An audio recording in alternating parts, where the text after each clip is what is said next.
الحمد لله نحمده ونستعينه ونستغفره ونؤمن به ونتوكل عليه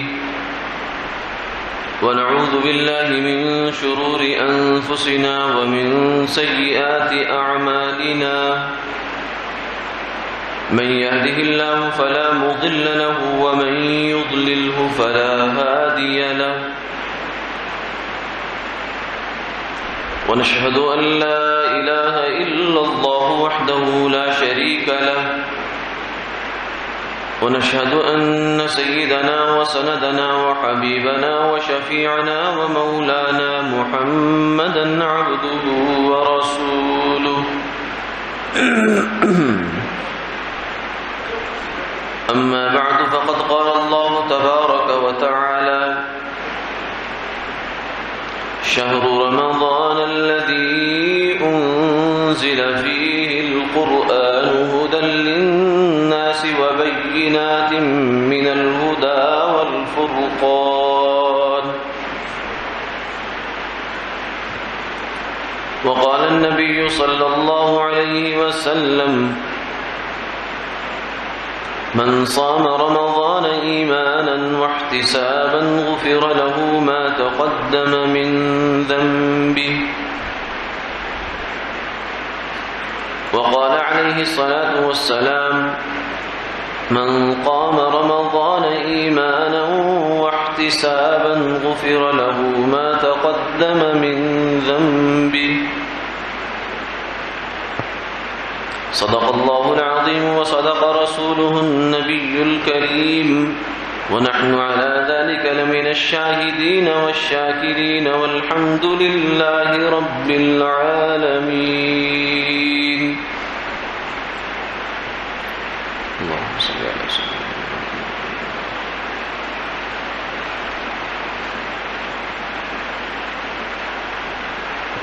محترم و مکرم حاضرین و سامعین،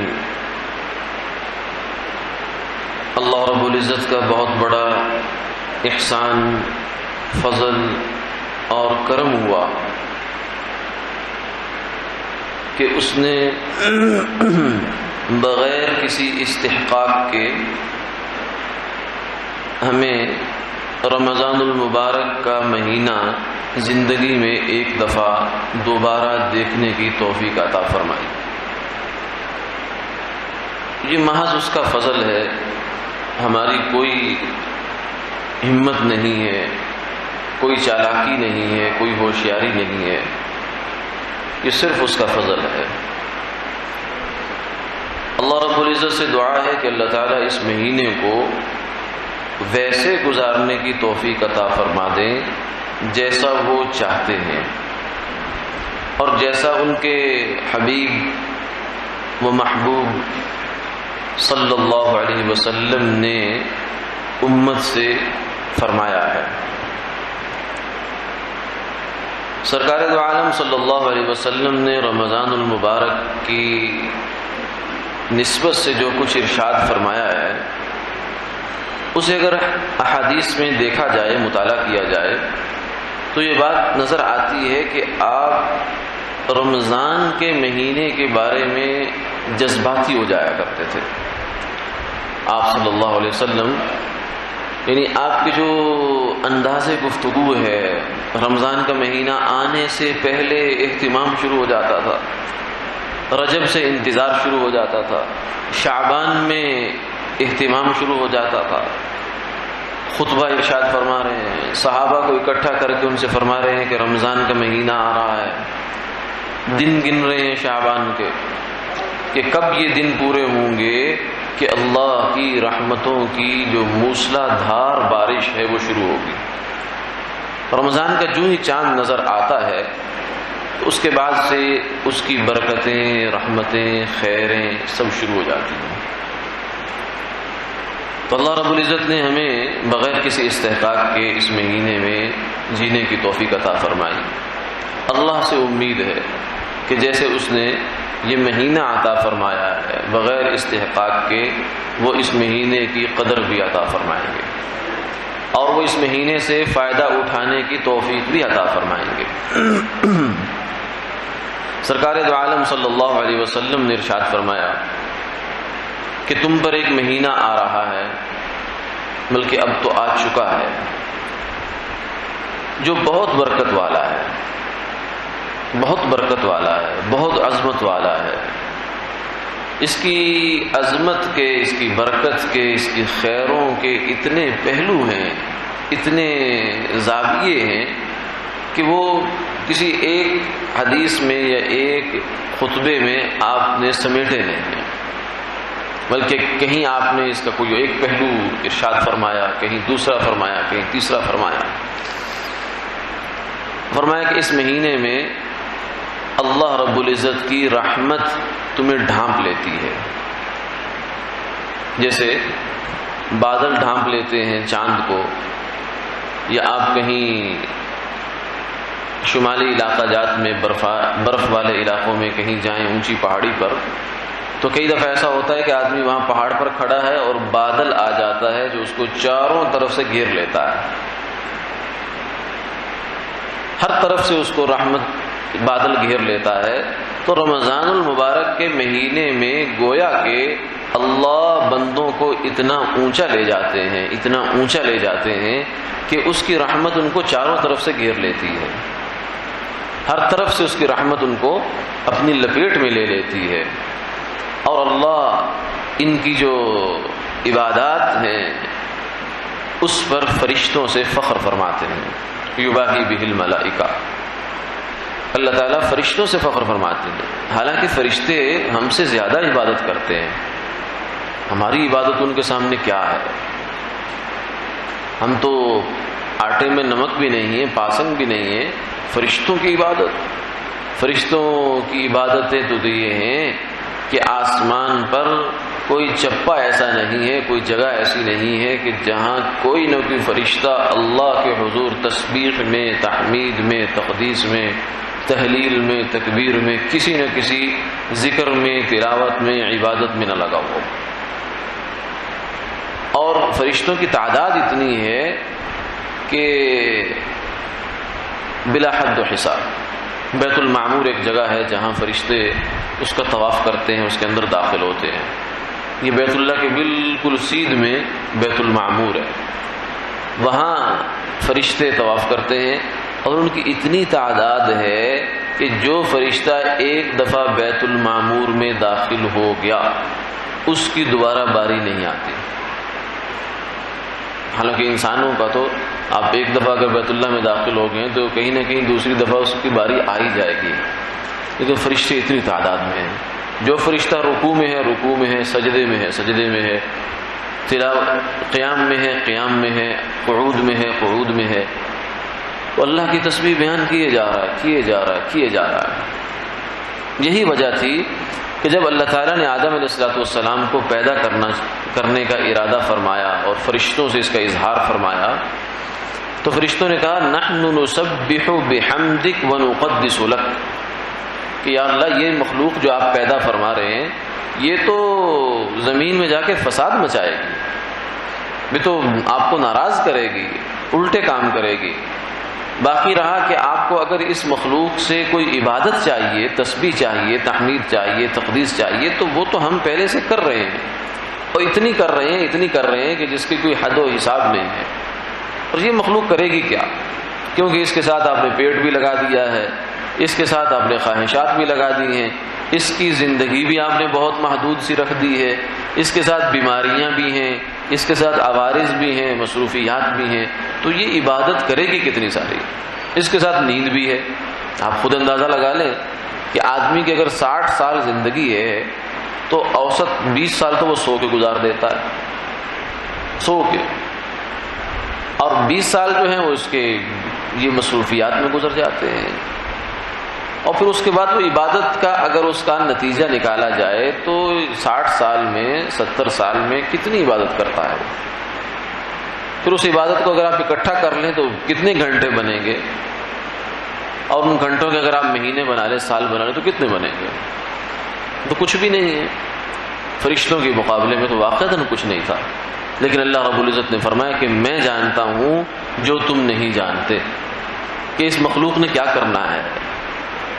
اللہ رب العزت فرشتوں کا یہ سوال اور اس کے جواب اللہ رب العزت انہیں جگہ جگہ عطا فرماتے ہیں۔ رمضان المبارک کے مہینے میں اللہ تعالیٰ فرشتوں سے کہتے ہیں دیکھو تم نے کہا تھا کہ اس مخلوق کو پیدا کر کے کیا حاصل ہوگا، یہ دیکھو میں نے اس کو پیدا کیا ہے، ان کے ساتھ پیٹ ہے، ان کو پیاس لگتی ہے، ان کو بھوک لگتی ہے، ان کو خواہشات کی امنگ پیدا ہوتی ہے اور دسیوں تقاضے ہیں ان کے ساتھ، طبیعت ان کی بے چین ہو جاتی ہے، بیمار ہو جاتے ہیں، مصروفیت بڑھ جاتی ہے، لیکن اس کے باوجود بھی سب چیزوں سے نکل کر پھر بھی میرے حضور میں حاضر ہو جاتے ہیں۔ یہ ہے کمال۔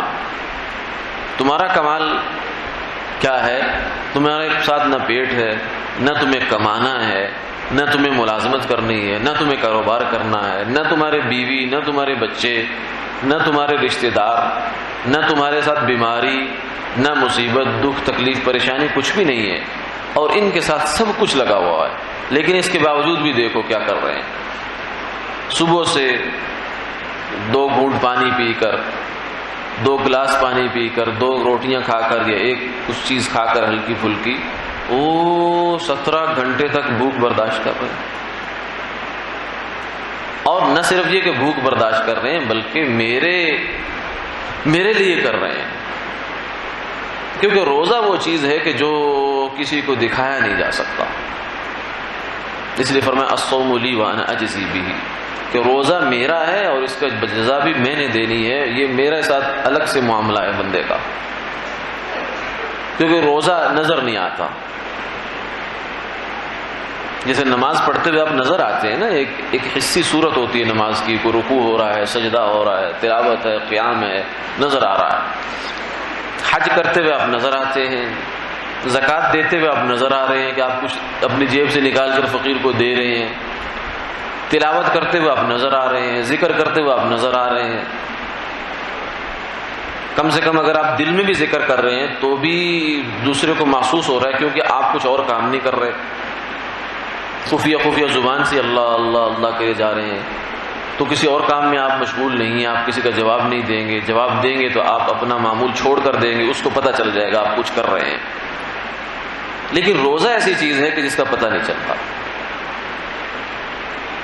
کیونکہ یہ صرف آپ کی نیت کا نام ہے۔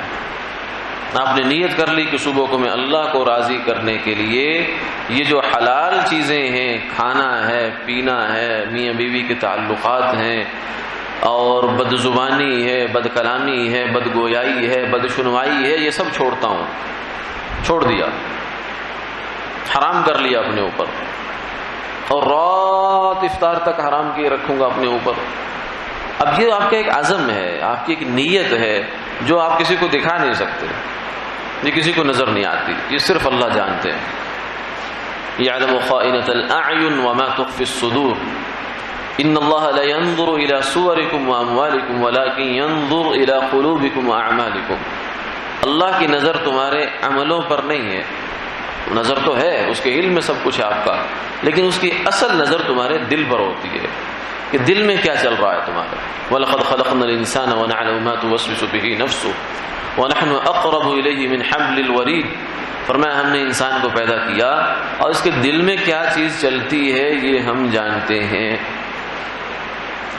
وَنَحْنُ أَقْرَبُ إِلَيْهِ مِنْ حَبْلِ الْوَرِيدِ، ہم اس انسان سے اتنا قریب ہیں جتنا یہ خود بھی اپنے آپ کے قریب نہیں ہے، یہ اپنے آپ کو خود اتنا نہیں جانتا جتنا ہم اس کو جانتے ہیں۔ تو اللہ رب العزت کو نیت پر نظر رکھتے ہیں، اس لیے فرمایا کہ روزہ تو نیت کا نام ہے، اور یہ نیت جو ہے اللہ اور بندے کا معاملہ ہے، بس کوئی اس کو نہیں جانتا۔ کوئی آپ کے ساتھ 24 گھنٹے آپ کے ساتھ نہیں رہتا کہ میں دیکھوں یہ کیا کر رہا ہے، یہ کھا رہا ہے یا نہیں کھا رہا، پی رہا ہے یا نہیں پی رہا، کیا کر رہا ہے، یہ کوئی نہیں جانتا۔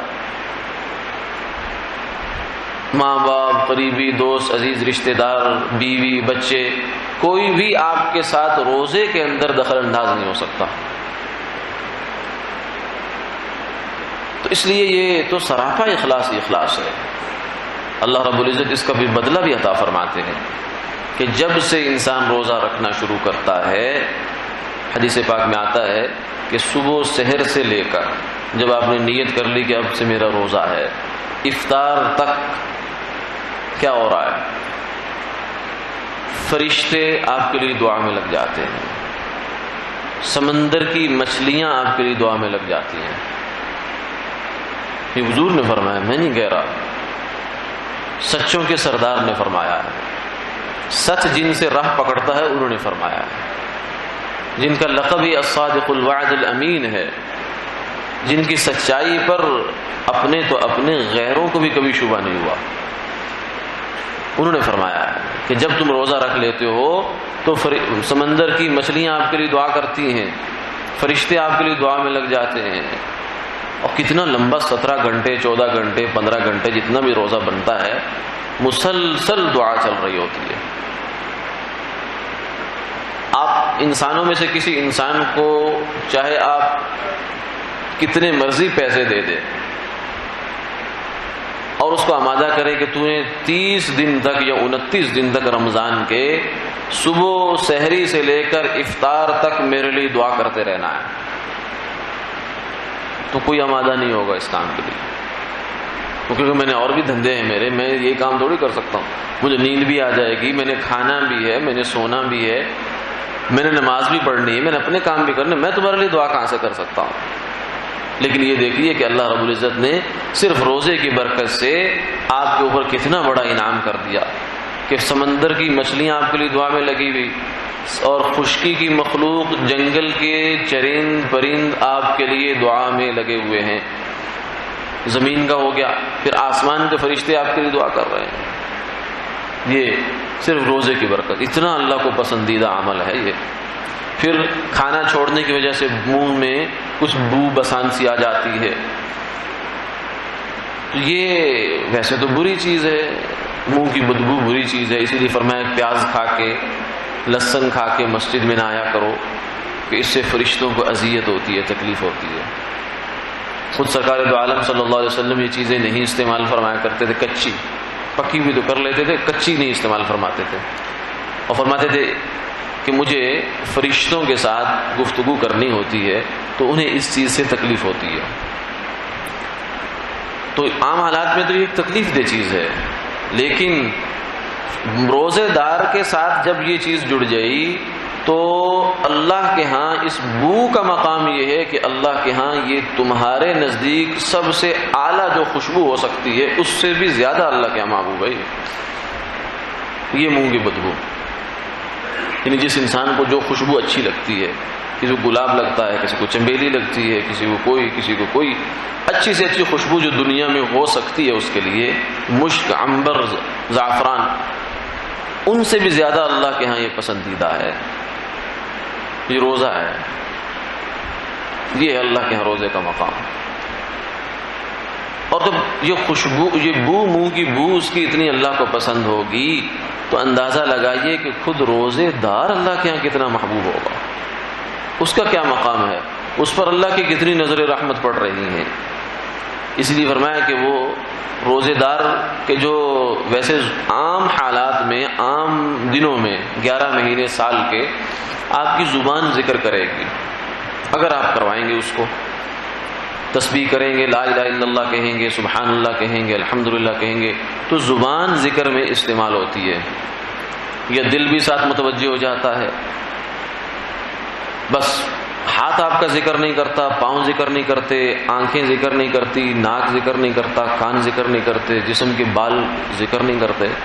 لیکن روزے کی حالت میں آپ کے جسم کے جتنے بھی اعضاء ہیں، جوڑ ہیں 360، اور جسم پر بال کتنے ہیں گن نہیں سکتے، شمار نہیں کر سکتے، جسم کے اندر کتنے خلیے ہیں، کتنے ذرات ہیں، کتنے اجزاء ہیں، یہ نہیں جان سکتے ہم. یہ سب اللہ کی تسبیح اور تحمید کر رہے ہوتے ہیں. ہمیں پتہ ہی نہیں ہے کہ روزہ چیز کیا ہے، اس میں کتنی رحمتیں اللہ کی انسان کی جانب متوجہ ہوتی ہیں. یہ تسبیح کر رہے ہیں، آپ سو رہے ہیں پھر بھی تسبیح جاری ہے، آپ جاگ رہے ہیں پھر بھی تسبیح جاری ہے، آپ اگر کسی مناسب جگہ پر ہیں تو بھی تسبیح جاری ہے. مستورات گھر میں روزہ رکھ کر کچن میں کام کر رہی ہیں، گھر کا جھاڑو دے رہی ہیں، بچوں کی خدمت میں لگی ہوئی ہیں، تو بھی ان کے جسم کے اعضاء اللہ کی تسبیح و تحمید میں لگے ہوئے ہیں، اللہ کے ذکر میں لگے ہوئے ہیں. یہ روزے دار. اسی لیے سرکار دو عالم صلی اللہ علیہ وسلم نے فرمایا کہ جو شخص رمضان کے روزے رکھتا ہے ایمان کے ساتھ اور ثواب کی امید کے ساتھ، اور اسے یہ سب چیزوں کا استحضار ہے کہ مجھے اللہ سے روزے پر مل کیا رہا ہے، غفر له ما تقدم من ذنبی، اللہ اس کے پچھلے سارے گناہ معاف فرما دیتے ہیں. اور یہ تو روزے میں دن بھر میں ہوا، اور رات میں پھر جب افطار کر لیا تو امتحان ختم. دن بھر جو کھانے کا امتحان تھا، پینے کا جو امتحان تھا، وہ ختم ہو گیا. اتنی سی دیر اللہ نے آپ سے لیا. بس یہ حکم نہیں دیا کہ 3 دن کا روزہ رکھ دو، 72 گھنٹے بھوکا رہو، نہیں، بلکہ سرکار دو عالم صلی اللہ علیہ وسلم نے فرمایا کہ سحری کیا کرو، افطاری میں جلدی کیا کرو. یعنی جب تک اللہ کا حکم تھا کھانے سے ہاتھ کھینچے رکھو، جب اللہ کا حکم ہو گیا کھانے پہ ہاتھ ڈال دو. کیونکہ مسلمان اپنی خواہش پر نہیں چلتا بلکہ اللہ کے حکم پر چلتا ہے. جس وقت جو حکم اللہ کی جانب سے آ گیا مسلمان وہ کرے گا. اسی لیے اب سحری کھاتے ہیں روزے کے لیے تو یہ ایک تقاضا ہے آپ کا. آپ ہر روز کھانا کھاتے ہیں، زندہ رہنے کے لیے ضروری ہے، اس کے بغیر زندگی کا پہیہ نہیں چلتا. اللہ کا حکم ہے کلو وشربو، اپنے لیے اپنی ضرورت کے لیے کھا رہے ہیں. لیکن آج کا کھانا، یعنی جب سے رمضان شروع ہو گیا ہے، صبح کا کھانا جو آپ کھا رہے ہیں سحری سے پہلے، یہ عام کھانا نہیں ہے، یہ عام کھانا نہیں ہے. اس کے کھانے کے لقمے میں اللہ کی برکتیں اور رحمتیں ہیں. اس نے فرمایا تسحروا، سحری کیا کرو. فإن اللہ وملائکتہ یصلون علی المتسحرین، اللہ اور اس کے فرشتے، خود اللہ کی ذاتی جو رحمت خاصہ ہے وہ، اور فرشتوں سے جو رحمتیں ہیں وہ بھی، اللہ تعالیٰ فرشتوں کے ذریعے سے بھی اور خود بھی سحری کرنے والوں پر اپنی رحمتیں نازل فرماتے ہیں. تو یہ سحری عام کھانا نہیں ہے، اس کو عام کھانا نہیں سمجھے. اس لیے سحری کا اہتمام ہونا چاہیے. یعنی ایسی کھانے کی ترتیب رات کی رکھنی چاہیے کہ جس سے سحری کھائی جا سکے. ایسا نہ ہو کہ کہیں رات 12:30 بجے جو ہے کہیں سے کھا پی لیا اچھا خاصا اور بس سو گئے، نہیں، بلکہ سحری کے وقت میں اٹھیں. اتنا بھوک جو ہے وہ ہونی چاہیے معدے میں کہ جس سے انسان رغبت کے ساتھ، شوق کے ساتھ سحری کا کھانا کھائے. سرکار دو عالم صلی اللہ علیہ وسلم نے یہ بھی فرمایا کہ ہمارے درمیان اور اہل کتاب کے درمیان بہت سے فرق ہیں، جن میں سے ایک فرق یہ ہے کہ وہ سحری نہیں کھاتے. مسلمان سحری کھاتا ہے. حالانکہ اب سوچیے تو سحری ایک کھانا ہے، لیکن یہ کھانا بھی اللہ کو اتنا پسند ہے کہ اللہ اس کھانے کی برکت سے آپ کے اوپر اپنی رحمت نازل فرما دے.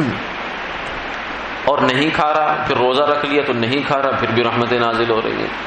افطار کر لیا، اس کے بعد اب جناب آ گیا وقت اس بات کا کہ اب اللہ کے سامنے کھڑا ہونا ہے.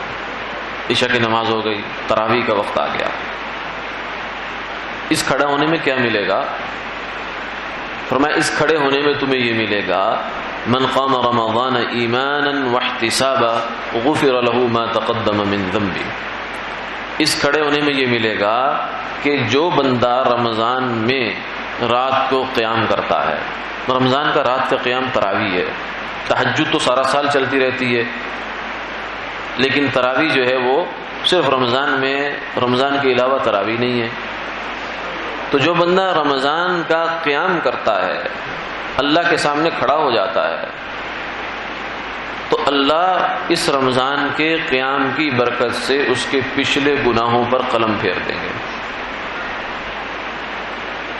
اور آپ اندازہ لگائیے کہ اللہ کو کتنا پسندیدہ عمل ہوگا اس کا، کیونکہ رمضان ہی کی راتوں میں لیلۃ القدر کی رات بھی آئے گی، اور رمضان کی تو ہر رات ہی سمجھیے تو لیلۃ القدر ہے. اللہ کے ہاں سے کتنی رحمتیں اس میں نازل ہو رہی ہیں. قرآن پاک پڑھنا، بغیر وضو کے آدمی اگر قرآن پاک پڑھتا ہے تو فرمایا کہ ایک حرف کے بدلے اس کو 10 نیکیاں ملتی ہیں، ایک حرف کے بدلے۔ پھر فرمایا لا اقول الف لام میم حرف بل ولكن الف حرف لام حرف میم حرف، میں یہ نہیں کہتا کہ الف لام میم ایک حرف ہے، نہیں، بلکہ الف الگ حرف ہے، لام الگ حرف ہے، میم الگ حرف ہے۔ جو الف لام میم یہ لفظ بولتا ہے اس کو بھی فرمایا کہ 30 نیکیاں ملی ہیں اس کو۔ اور ایک نیکی کی ویلیو کیا ہے یہ بھی تو ذرا سمجھنا چاہیے کہ ایک نیکی کتنی قیمتی ہوتی ہے۔ یہ ایک نیکی اتنی قیمتی ہے، اتنی قیمتی ہے کہ یہ جنت میں آپ کا ایک درجہ بڑھائے گی، ایک درجہ، گریڈ بدل جائے گا۔ یعنی ایک نیکی سے آپ ایک گریڈ سے نکل کر دوسرے میں جا رہے ہیں۔ آج گریڈ بدلنے کے لیے کتنی تگ و دو کی جاتی ہے کہ اتنے گریڈ میں ہم چلے جائیں گے، یہ کر لیں گے، یہ ڈگری ہو جائے گی تو یہ ہو جائے گا، یہ ہو جائے گا، اس گریڈ کے یہ الاؤنسز ہیں، یہ چیزیں مل جائیں گی۔ اللہ تعالیٰ رزق حلال وافر عطا فرمائے سب کو۔ امانت داری کے ساتھ اپنے لیے کمانا، بچوں کے لیے کمانا اور راہ خدا میں خرچ کرنے کی نیت سے کمانا بہت بڑا ثواب ہے۔ لیکن بہرحال دنیا میں ہم اس کے لیے کوشش محنت کرتے ہیں تو ایک نیکی وہ چیز ہے جو آپ کا جنت میں ایک درجہ بڑھاتی ہے۔ فرمایا جنت میں ایسا ہوگا کہ ایک جنتی نیچے سو رہا ہے، اپنی جنت میں ہے، اس کو ایک دم ایسی خوشبو آئے گی کہ جو اس نے اپنی جنت میں پہلے کبھی نہیں سونگی۔ وہ پوچھے گا یہ خوشبو کہاں سے آئی ہے؟ فرشتے کہیں گے یہ اوپر کی جنت سے آئی ہے۔ وہ کیسے؟ اوپر کے جنت میں جنتی جو ہے وہ سو رہا تھا، اس نے کروٹ بدلی ہے، اس سے اس کی جنت بھی مہک گئی ہے اور تیری جنت کو بھی مہکا گئی ہے، اتنی خوشبو آ رہی ہے۔ تو وہ تعجب سے پوچھے گا کہ وہ کون ہے؟ کوئی بہت بڑا اللہ کا ولی ہوگا، کوئی نبی ہوگا، کوئی شہید ہوگا، کوئی صدیق ہوگا، کوئی مقربین میں سے ہوگا۔ اس کا خیال یہ ہوگا کہ جو اتنا اونچا ہے میرے سے کہ ایک کروٹ بدلنے سے میری پوری جنت کو مہکا گیا، وہ کیا ہے، وہ کون ہے؟ تو فرشتے کہیں گے وہ تیرے جیسا ہی تھا، تیرے ہی بھائی ہے، تیرے برابر کا آدمی ہے، ہاں صرف ایک فرق ہے کہ اس کی ایک نیکی تیرے سے زیادہ ہے، ایک نیکی۔ آج اندازہ لگائیے آپ، کسی کو یہ کہا جائے کہ اتنے پیسوں میں تمہیں پلاٹ ملے گا یہاں آریہ نگر میں، چبرجی کوارٹرز میں، اور 1 روپیہ اگر بڑھ جائے تو بحریہ ٹاؤن میں مل جائے گا۔ 1 روپیہ کہیں سے پیدا کر کے لیا تو کیا خیال ہے؟ وہ کہے گا نہیں نہیں مجھے نہیں چاہیے۔ وہ کہے گا 100 بھی لاتا ہوں، 1000 بھی لاتا ہوں، لاکھ بھی لاتا ہوں، آپ جو ڈیمانڈ کرتے ہو لاتا ہوں۔ کیوں؟ اس لیے کہ یہاں کی سہولتیں وہاں کی سہولتیں بہت فرق ہے۔ تو ایک نیکی سے جنت میں ایک درجہ بلند ہوتا ہے، اور ایک نیکی وہ ہے جو انسان کے جنت اور جہنم میں جانے کا فیصلہ کرے گی۔ ایک نیکی کے لیے ایک انسان کو اللہ کہیں گے جا لے کے آ، اس کے حساب میں ایک نیکی کم پڑ جائے گی، اللہ فرمائیں گے جا لے کر آ۔ اس کو خیال ہوگا کہ دنیا میں بڑے لوگوں کے کام آتا تھا تو آج مجھے بھی کوئی کام آ جائے گا۔ ماں میری بڑی بلائیں لیتی تھی، بڑے میرے لیے ساتھ محبت کرتی تھی، باپ کرتا تھا، بہن بھائی نچھاور ہوتے تھے میرے اوپر، تو شاید مجھے آج بھی کام آ جائے۔ وہ جائے گا، ماں کے پاس ایک نیکی دے دو اماں، کہ بیٹا کچھ پتہ نہیں میرا کیا بننا ہے، یہ رشتے دنیا میں ہی تھے، آج کوئی رشتہ نہیں ہے۔ اس لیے فرمایا کہ ان رشتوں کو نبھانے میں اتنا ہی انسان زور لگائے جو آخرت میں انسان کو پریشان نہ ہونا پڑے، کیونکہ یہ رشتے دنیا کے ہیں، دنیا میں رہ جانے ہیں، قبر سے آگے رشتے ختم۔ دنیا میں آنے سے پہلے ہمارا کوئی رشتہ نہیں تھا، دنیا سے جانے کے بعد بھی کوئی رشتہ نہیں ہے۔ دنیا کے اندر رشتے ہیں، ان کو نبھانا ہے، بہت فضیلت ہے، بہت اجر ہے، لیکن ان رشتوں کو نبھاتے نبھاتے حرام نہیں کمانا، کیونکہ حرام کما کر ہم اپنی قبر میں بوجھ کر لیں گے، رشتے ہمارے ایک نیکی بھی نہیں دیں گے ہمیں قیامت والے دن۔ ماں نہیں دے گی، باپ نہیں دے گا، باقی تو سب ایک طرف رہ گئے۔ تو ایک نیکی وہ چیز ہے، اور ایک نیکی کا بدلہ کتنا بڑا ہے۔ فرمایا کہ اس دنیا کا ظرف اتنا نہیں ہے کہ وہ ایک نیکی کو سما سکے، اٹھا سکے، اس کی کیپیسٹی اتنی نہیں ہے اس دنیا کی کہ اس کے اندر نیکی کا بدلہ آ ہی نہیں سکتا۔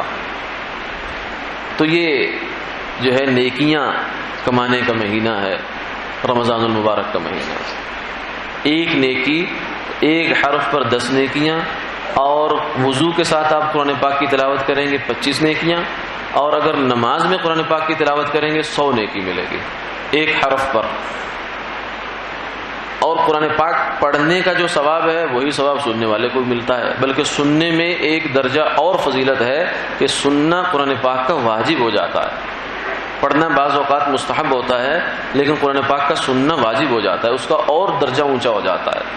تو تراویح کی نماز میں اللہ کے حضور قرآن پاک کو سننا چاہیے، بہت شوق سے، بہت رغبت سے، رغبت دکھانی چاہیے۔ من تقدم قدمہ اللہ ومن تأخر أخرہ اللہ۔ جو آدمی پیچھے رہتا ہے، اچھا ابھی رکوع ہوتا ہے اٹھ کے مل جاتا ہوں، ابھی وضو پر وقت ضائع کر رہا ہے، دائیں بائیں بات شروع کر دی، فون پر بات شروع کر دی کہ رکعت پوری ہوگی تو پھر رکوع میں جا کے مل جاؤں گا، یہ کتنا بڑا نقصان کر رہا ہے اپنا، کتنا بڑا نقصان کر رہا ہے کہ قرآن پاک نماز میں سن نہیں رہا اور ویسے بھی نہیں سن رہا۔ تو اب 20 تراویح میں جو قرآن پاک انسان سنے گا، تراویح 20 رکعت پڑھنے کی نیت رکھیں، کوشش کریں۔ کوئی بیماری ہے، عذر ہے، مجبوری ہے تو ایک الگ بات ہے، ورنہ 20 رکعت تراویح پوری کریں۔ شیخ عبدالحق محدث دہلوی رحمہ اللہ نے بڑی عجیب بات لکھی، فرمایا کہ رمضان میں جو 20 رکعت تراویح ہے، اس کی برکت سے اللہ تعالیٰ پورے سال میں جو انسان کی نمازوں میں کمی رہ جاتی ہے، کمی سے مراد نماز پڑھی ہے لیکن پھر اس کے اندر کوئی کوتاہی رہ گئی، یہ نہیں کہ نماز ہی نہیں پڑھی، وہ تو پڑھنی پڑے گی، فرض نماز پڑھنی پڑے گی، جو کمی کوتاہی رہ جاتی ہے اس کے اندر ضمن میں اللہ تراویح کی برکت سے اس سب کو برابر کر دیتے ہیں۔ 20 رکعت تراویح اگر رمضان پورا انسان پڑھ لے تو اللہ اس کی برکت کو برابر کر دیتے ہیں۔ تو یہ رمضان المبارک کا مہینہ نیکیاں کمانے کا مہینہ ہے، سیزن ہے، اس میں اپنے اوقات کو فارغ کریں اور قرآن پاک کی تلاوت کا اہتمام ہو، ذکر کا اہتمام ہو، روزے کا احترام ہو، روزے کے دوران زبان پر قابو ہو، غصہ نہ ہو، جھگڑا نہ ہو، لڑائی نہ ہو۔ اگر کوئی لڑائی کرنا چاہے تو اسے کو انا صائم، میں روزے سے ہوں، تو میں اس حالت میں آپ سے بول نہیں سکتا۔ جب تک آپ نہیں بولیں گے آپ کی جانب سے فرشتہ بولتا رہے گا، جب آپ بولنا شروع کریں گے فرشتہ پیچھے ہٹ جائے گا، کہے گا اب تو جان اور تیرا کام جانے۔ غیبت سے بچیں، اور اسی طریقے سے گناہ کے کام کرنے سے دیکھنے سے بچیں۔ روزے میں وقت گزاری کے لیے یہ ٹی وی کھول لینا یا کوئی انٹرنیٹ پر چلے جانا، اور وہاں بجائے اس کے کہ روزہ بچ جائے روزے کو پھاڑ کر واپس آ جانا۔ فرمایا الصوم جنۃ ما لم یخرقها، روزہ ڈھال ہے، جسے ڈھال دشمن سے بچاؤ کرتی ہے انسان کا، ایسے ہی روزہ شیطان سے، شیطان کے اثرات سے آدمی کو بچاتا ہے۔ لیکن جب تک آدمی اس کو خود ہی پھاڑ نہ ڈالے، خود کیسے پھاڑتا ہے؟ خود پھاڑے گا غیبت سے، چغل خوری سے، بد نظری سے، اور بری بات سننے سے، گانا سننے سے، اور بری چیزوں کو دیکھنے سے، نامحرم عورت کو، کسی بہن بیٹی کو دیکھنے سے، یہ روزے کے اندر سے گویا کہ ہم نے اس کی قوت کو ختم کر دیا۔ اب روزہ برائے نام ہے، فرض ذمے سے اتر جائے گا، لیکن اس روزے سے جو ہمیں روحانی قوت ملنی چاہیے وہ نہیں ملے گی۔ اللہ تعالیٰ رمضان کی اور روزے کی قدردانی کرنے کی توفیق عطا فرمائے۔ وآخر دعوانا الحمد للہ رب العالمین۔